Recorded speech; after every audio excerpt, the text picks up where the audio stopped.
d'agression sexuelle, en tout cas, nouveau phénomène en marge des manifestations. Nous allons appeler dans un instant une victime qui va essayer de s'expliquer à Madame Hiro. C'est un fait nouveau. Hein. Oui, c'est... En même temps, quand même, on brise le silence. C'est bien que ce soit arrivé à une personne, c'est une sorte de leader d'opinion parce que c'est une artiste qui était invitée à faire une prestation au niveau de la célébration de la fête de l'indépendance du 2 octobre sur l'Axe. Moi, on m'a envoyé cette vidéo hier après l'émission des Grandes Gueules. On m'a envoyé la vidéo où la jeune dame, elle témoigne avoir été victime d'attouchements et des jeunes. Elle parle surtout de mineurs qui étaient parce qu'à un moment donné, au niveau de Bambeto, il y a eu la débandade. C'était le sauve-qui-peut. Je pense qu'entre-temps, il y a des jeunes, dans la vidéo, elle explique qu'il y avait des jeunes mineurs qui procédaient à des attouchements, qui introduisaient leurs doigts, selon ses propos, dans les parties intimes de certaines filles. Je pense que ce serait mieux qu'on l'écoute décrire ce qui s'est passé, parce que si cela est arrivé, c'est dangereux pour notre société. C'est dommage que ça se passe ainsi, mais ce qu'il faut décrire, c'est qu'aujourd'hui, on est arrivé à un niveau où les gens ne se taisent plus. C'est ça le plus important. Ouais. Et c'est important, briser le silence, c'est important que ces gens sachent qu'il y a des canaux, il y a des mécanismes qui sont mis en place. S'ils sont désireux, s'ils veulent déposer plainte, il y a des procédures pour les accompagner. Nous, on est très ouverts à ce genre de situation, mais en même temps, ce serait vraiment important d'ouvrir des enquêtes. D'ouvrir des enquêtes, de savoir ce qui s'est réellement passé. Si nous avons des personnes qui osent parler, briser le silence, les écouter, à partir de cela, aller sur le terrain, savoir ce qui s'est passé. Et ce n'est pas la première fois qu'on parle de présence de mineurs pendant les manifestations. Et ça, je ne sais pas qu'est-ce qu'il faut faire pour empêcher cela.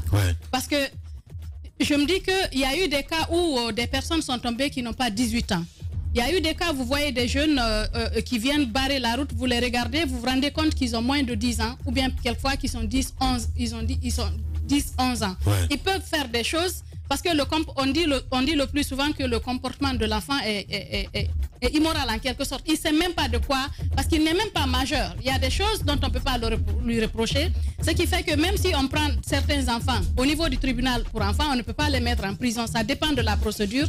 Je pense que les juristes sont mieux placés pour nous expliquer le contenu de cela, mais que ces auteurs, ces personnes, ces victimes sachent qu'elles peuvent déposer plainte et que des enquêtes peuvent être ouvertes, notamment du côté de l'OPROGEM ou de la BSPPV, et qu'il y a des organisations, nous on est prêts à accompagner. Voilà, Madame Hiro. Allez, nous allons partir sur le terrain, mon cher Tamba.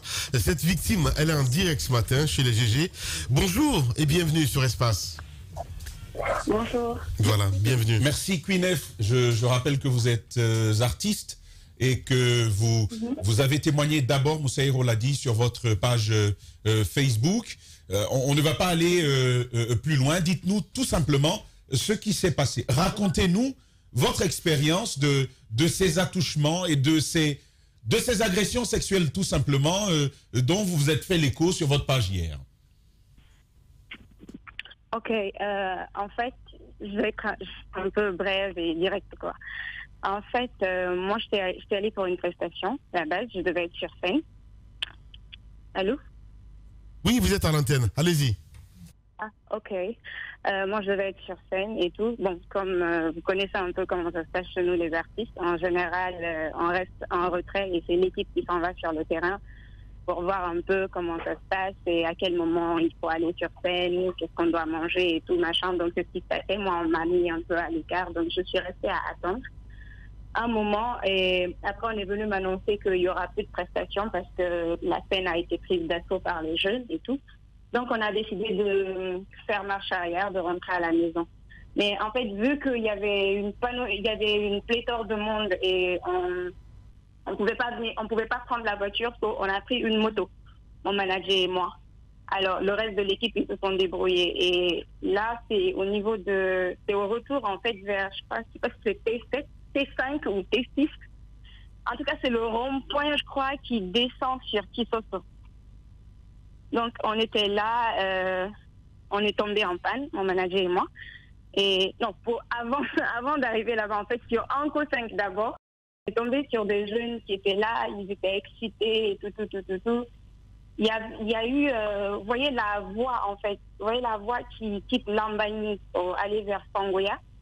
Elle était libre, mais de l'autre côté, il y avait un bouchon. Du coup, c'est là où il y avait le bouchon là qu'on s'est coincé. Alors c'est là que les enfants ils ont commencé à me toucher et il y a un qui est venu, il m'a touché à la poitrine et je l'ai giflé. Après je l'ai insulté et ils ont tous répété mon injure. Ils ont voulu me suivre en fait pour payer la gifle. So, automatiquement ça s'est libéré. Je sais pas par quelle magie. Et mon manager, il a fui avec la moto. Et sur le coup, j'entendais derrière les injures et tout ça. Après, on a continué. Arrivé à la T6, qu'on est tombé en panne. Et là, il m'a laissé là. Mais je t'ai arrêté. En fait, j'ai vu l'atmosphère. J'ai compris que là, il faut que je cache mes objets de valeur.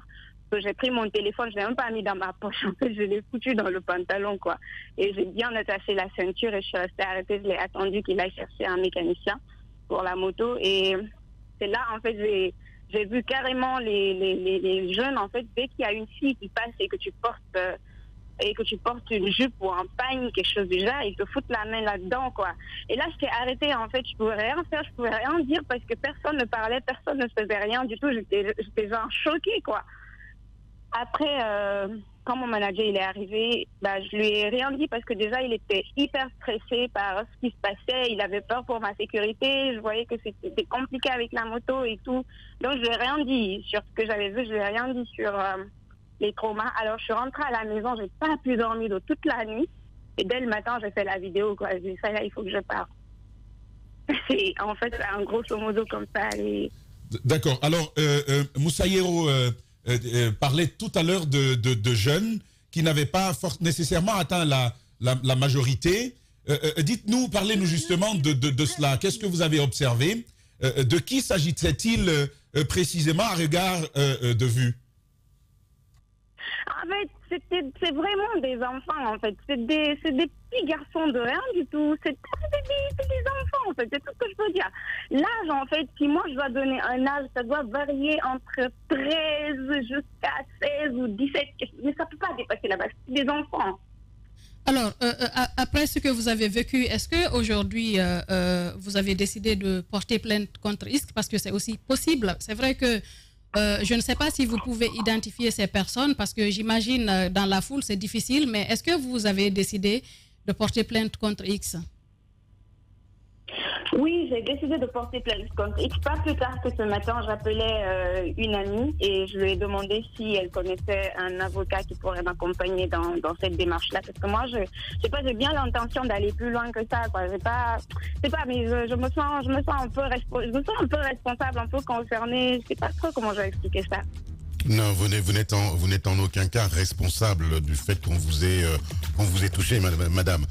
Deux questions. Est-ce que, parce que vous parlez évidemment de mineurs qui vous ont agressé et touché apparemment la poitrine, est-ce que il y avait autour des adultes qui ne pouvaient pas intervenir, tout simplement? Et la deuxième question, vous parlez de traumatisme. Moi, j'ai trouvé votre témoignage glaçant hier et absolument insupportable de bêtises de la part de ces jeunes. Quel est le conseil, puisque vous avez assisté à tout cela, quel est le conseil que vous donneriez aux jeunes filles justement qui portaient des pagnes et qui se faisaient malheureusement agresser? Quel est le conseil que vous pourriez leur donner? Écoutez, monsieur, je n'ai aucun conseil à donner à aucune femme sur ce qu'elle doit ou ne doit pas porter. Chaque femme a le droit de porter absolument ce qu'elle veut. Mais en fait, s'il y a quelqu'un à qui j'aimerais parler, c'est aux autorités, en fait. Il faut qu'ils nous mettent en sécurité.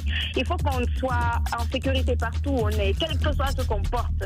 On a le droit de sortir même en caleçon. Arrêtez-moi ces histoires-là. Je ne donne aucun conseil à aucune femme. Si je dois lui parler, porte ce que tu veux, madame. Voilà. Merci beaucoup en tout cas d'avoir accepté notre invitation. Qu'est-ce que tu voulais dire? Non, c'est important. Madame, excusez-moi, je pense qu'on s'est mal compris. Je n'ai pas parlé de la tenue que ces demoiselles portaient. C'est l'attitude qu'elles doivent avoir. Est-ce qu'elles doivent porter plainte? Est-ce qu'elles doivent s'associer à vous? Que les choses soient bien claires. Elles portent effectivement ce qu'elles veulent. Ah, d'accord. Voilà, que les choses soient claires. La réaction qu'elles doivent avoir face à ce qu'elles ont vécu, c'est comme ça qu'il fallait formuler. En fait, moi, j'invite tout le monde, chaque personne qui a envie de porter plainte, je l'invite à venir me rejoindre, qu'on aille déposer la plainte ensemble. Voilà. Merci beaucoup en tout cas d'avoir pris la parole ce matin chez nous, madame, et surtout bon courage. Lamine, je voulais quand même préciser que le propos de Queen F est suffisamment grave pour nous obliger à dire quand même une phrase dessus. Le ministère de l'Action sociale, et quand on parle d'État absent sur la question des mineurs, vous savez, la question, elle est centrale, elle est entière. Il y a la question des familles, dans ce que la dame nous a décrit. Il y a la question de l'État, notamment auprès du ministère de l'Action sociale. Les grandes gueules. La protection féminine, de l'enfance, tout ce que vous savez. Il y a une direction nationale de l'enfance, j'imagine, qui devrait justement s'occuper de cette situation-là. On parle de ces jeunes de l'Axe, pour la plupart, comme étant parfois orphelins ou vivant tout seuls, se prenant en charge comme ils le peuvent. Ça reste une question entière, une étude déjà, pour comprendre qui est sur le terrain, qui manifeste, quel est le profil des manifestants. Quel est le profil des manifestants? Ça va servir de point de départ pour apporter une solution qui puisse régler cette situation-là. Ça, c'est donc une première chose. De l'autre côté, la mine s'est quand même exprimé une inquiétude. Ce phénomène-là, nous a-t-on appris depuis que je suis ça depuis hier, jusqu'à ce matin même, on reçoit, j'imagine vous aussi, ce type de réaction. On nous dit, c'est pas un phénomène nouveau, tel qu'on a pu le supposer. C'est pas un phénomène nouveau, ça veut dire qu'il y a un comportement social qui est en construction lors de manifestations. C'est un comportement politique à prendre en compte aujourd'hui. Et ça rappelle, je le disais dans le groupe, ça rappelle, mais avec beaucoup d'inquiétude, certains comportements dans un pays de la sous-région, tout près, où des enfants de 13, parfois même jusqu'à 11, de 11 à 15 ans, se permettent toutes sortes d'exactions au su et au vu des autorités. Il n'y a pas de réponse là-dessus. On aura de cesse de souligner cela. Les manifestations en Guinée ne sont pas toujours celles qui sont décrites dans les discours. Il y a des agissements qui empiètent et même qui prêtent leur marque à la manifestation qui est annoncée pacifique, et qui fait qu'aujourd'hui, nous avons l'obligation, en tant que journalistes, d'attirer l'attention de l'opinion, mais aussi des autorités sur ce qui est en train de se faire. Les organisateurs doivent en prendre de la graine. L'État doit pouvoir agir pour comprendre ce phénomène-là et l'endiguer, si vous voulez, l'enrayer, alors qu'il n'a pas atteint encore un certain nombre de proportions. Mais mon inquiétude, la voici, un enfant de 13 ans qui se permet même à notre époque, quand on te dit assois-toi, on a parfois tendance à penser que c'est loin, mais quand on te dit même assois-toi à côté d'une femme, tu as peur. Tu n'oses pas. À plus forte raison, venir comme ça tripoter une dame, et ce n'est pas le seul témoignage, il y a beaucoup d'autres témoignages. Personnellement, il y a un témoignage qui implique un protégé à moi sur ce sujet-là, et c'est pourquoi je dis encore une fois, c'est assez grave, c'est suffisamment grave pour nécessiter que l'État se lève pour savoir ce qui se passe et tenter de le régler. Voilà.